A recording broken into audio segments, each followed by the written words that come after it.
Dalam bab yang lepas kita dah bincangkan bagaimana perbezaan cahaya alam lahir dengan cahaya hati, cahaya zahir dengan cahaya batin. Ini perbincangan hikmah, perbincangannya begini.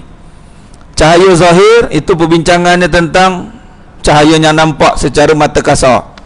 Malah kalam penyair menyatakan bahawa sesungguhnya matahari siang akan tenggelam di malam hari. Ini cahaya zahir. Sesungguhnya matahari siang akan tenggelam di malam hari, dan matahari hati tidak akan hilang sampai abadi.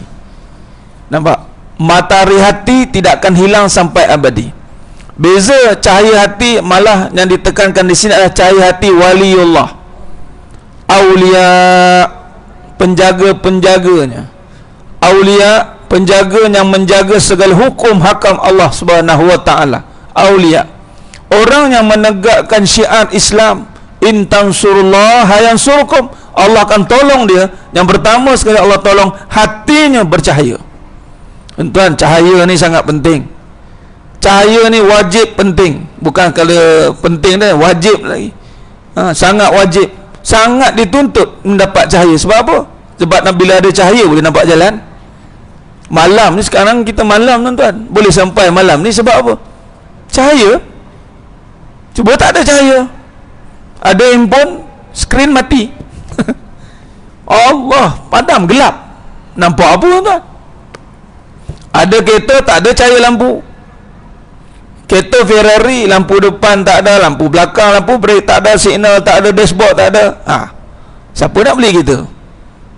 Tak berguna nilainya.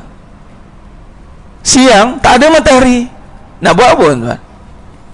Begitulah keadaan orang yang hatinya tidak dilimpahi cahaya hati. Bila cahaya hati tak nampak tuan, apa berlaku? Keresahan, kesusahan, cahaya zahir. Susah itu zahir, kesusahan. Tetapi bila hatinya ada cahaya, dia tidak terkesan dengan kesusahan, dia tiada keresahan. Tapi kalau hatinya gelap, kesusahan, Allah uji, apa yang berlaku? Keresahan bertambah. Malah kesusahan itu menyusahkan dia pula. Dalam susah, menyusahkan dia. Susah nak ibadat, dah tak boleh pancu litin dengan Allah. Zikir pun malas, selawat pun berat, Al-Quran pun boleh bilang, doa dengan Allah pun merungutnya lebih. Bukan memuji Allah, ungut dia banyak. Hai Allah, bila lah nak, payahlah ya Allah, payahlah, payah saja mulut dia keluar. Nak muji itu kurang kepada Allah Ta'ala, seakan-akan macam Allah tak pernah bagi apa kat dia. Tu bila hatinya resah. Sedangkan adab berdoa, muji Allah, puji itu mesti dengan hati. Tapi kalau dalam hati ada resah, puji macam mana tuan-tuan? Alhamdulillah Rabbil Alamin, mula sebut dalam hati, apa nak puji pun tak tahu. Bohong. Allah kata kazabta, bohong. Kita ni nak puji bila dapat benda, bila ada benda yang best-best, baru Alhamdulillah.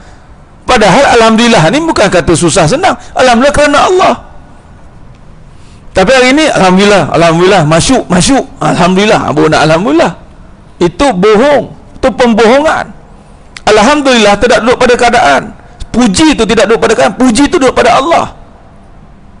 Alhamdulillahi Rabbil Alamin, segala puji bagi Allah. Bukan puji sebab senang. Hari ini kita puji sebab senang, bukan sebab Allah. Sebab tu bila kata susah, dia resah.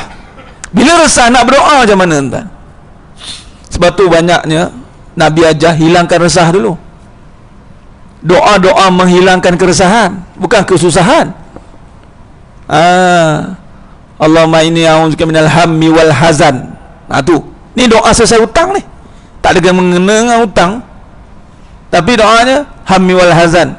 Ujung barulah cerita juga. Tapi mula-mula tu, keresahan itulah penyakit yang paling bahaya. Kalau tidak diubati, dia akan merosakkan keadaan, yang mana keadaan itu asalnya senang sebenarnya. Tapi kerana hati kita tidak dilimpahi cahaya nur daripada Allah SWT, kesenangan boleh berubah menjadi kesusahan. Hati-hati tuan-tuan. Dan ini kita sambung pengajian dalam tajuk yang lebih khusus. Kita dah habis tajuk tu dah, dalam bab pertalian dengan Allah. yakni ujian dan cubaan. Pertalian dengan Allah bererti meringankan ujian dan cubaan. Ni tajuk dia hari ni. Bagaimana nak mengukur hati itu dilimpahi cahaya? Bagaimana caranya? Caranya adalah dengan diberikan ujian dan cubaan. Maka daripada ujian dan cubaan itulah akan melihat bagaimana hatinya, tahap hatinya. Ni kita dah bincang dah dulu ni dalam hakikat kehidupan. Pada perbincangan ini kalam daripada Imam Ibn Athaillah As-Skandari rahimahullah ta'ala meletakkan apabila hati telah bersinar dengan cahaya Allah, yakni dah nampak keimanannya, dah mantap keyakinannya, tiada lagi keraguannya, tiada lagi syak wasangkanya, maka cahaya sifat-sifatnya yang maha agung, berarti hatinya telah berhubung dengan Allah Subhanahu wa ta'ala. Hati ni hablum minallah, hubungan hati, menghubungkan hati dengan cahaya Allah ni mesti melalui ilmu. Ilmu ni itulah ilmu talabul ilmu wajib, menuntut faridatan min kulli muslim wajib. Ilmu ni makan hati ni, ilmu ni duduk di hati-hati itu cahaya. Apatah lagi ilmu-ilmu yang mensyarahkan benar-benar bab-bab akidah ni. Tu. Jadi kata beliau, apabila hati telah bersinar dengan cahaya Allah dan cahaya sifat-sifatnya yang maha agung, maka berarti hati kita telah terhubung dengan Allah SWT. Tu dia nak hubung dengan Allah. Sebab hubungan bukan dengan amalan zahir semata-mata. Sebab tu akhirnya ada pula gerakan yang kata, buat apa solat? Katanya, dah katanya buat apa solat? Hati lalai, buat apa solat? Lalai tinggal solat. Solat ini terjemahan hati. Kalau dia tak solat, nak terjemahkan apa? Tu bahayanya tu. Malah Allah bebankan solat, Allah bagi ujian solat ni, ujian tu dah solat ni. Wa innaha lakabiratun, dia sangat berat. Sebab tu golongan-golongan yang kita duk dengar lalai sekali, dia buang syariat. Maknanya dia tak nak susah-susah. Kita ni susah-susah ni datang masjid ni, bukan senang ni. Lagi kalau pergi Mekah, tuan-tuan, kalau pergi Mekah, Madinah, kalau tak bengkak betul tu tak tahu lah. Kalau siapa kaki dia tak keren tak tahu lah, maknanya dia belum pergi tu. Naik dia berkejar nak masuk saf, turun naik. Siap ada jual krim tu, nyaman. Turun naik solat, baru duduk kejap, baru solat zuhur pukul 12, pukul 3.30 asar dah. 3.30 pukul 5 maghrib dah. Sekarang cepat. Nak masuk pula sejam awal. Kerja solat saja. Kalau lah kata syariat itu tidak ditekankan, Mekah tak payah solat lah. Datang maripat belaka semua tu, tak payah solat lah Mekah tu. Tapi makin jaga solat. Sebab apa? Allah nak uji. Malah ujian itu bagi hati yang terang, tidak terbeban dengan ujian itu.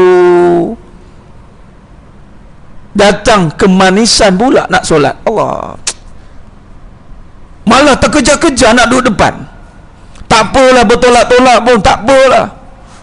Kena backhand, kena siku, kena kaki, macam-macam, tak apalah kata. Demi Allah, untuk Allah, everything is okay. Keluar-keluar masjid, tengok kali ni dia selipar, tinggal pula karak tu baru datang.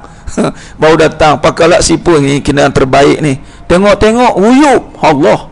Tak apalah, sedekah. Nampak? Dia terima ujian tu dengan hati yang lapang. Cuba hilang kat sini, tengok. AJK ni, AJK tu lantai. Beza. Tempat di sana Baitullah.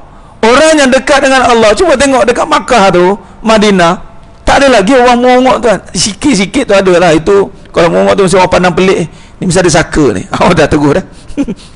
Mesti ada bela-bela ni.